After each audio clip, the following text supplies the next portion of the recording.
خواب میں مکڑی دیکھنا. مکڑی دیکھنے کی اسلامی تعبیر: seeing spider in dream. Complete Islamic interpretation. بسم اللہ الرحمن الرحیم. السلام علیکم ورحمۃ اللہ وبرکاتہ.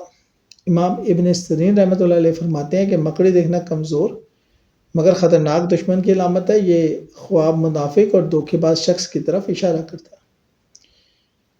خواب میں مکڑی یا مکڑی کا جالا دیکھنے کا منفی پہلو یہ ہے کہ ایک کمزور مگر خطرناک دشمن منافق شخص قریب ہے.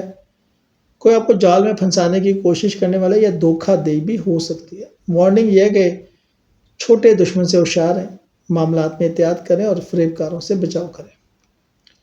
مکڑی کا جال دیکھنا: پھیلے ہوئے جال، بڑی سازش، گھراؤ کی کیفیت اور پیچیدہ مسائل. یعنی کہ کوئی بڑی سازش آپ کے خلاف کی جا رہی ہے اور آپ کو گھیرنے کی کوشش کی جا رہی ہے. مکڑی کا آپ کو کاٹنا، دشمن کی طرف سے نقصان پہنچنا، چھوٹا مگر تکلیف دہ حملہ، مالی چھوٹا نقصان. مری ہوئی مکڑی دیکھنا: دشمن کو شکست، مشکلات کا خاتمہ اور کامیابی. مکمل جال دیکھنا: مکمل سازش، گھیراؤ، پوری طرح پھنسانے کی کوشش. ادھورا جال دیکھنا: ادھوری سازش، ناکام کوشش، بچ جانا. ٹوٹا ہوا جال دیکھنا: سازش کا ناکام ہونا، دشمن کی ہار اور مشکلات کا حل نکلنا. شکریہ.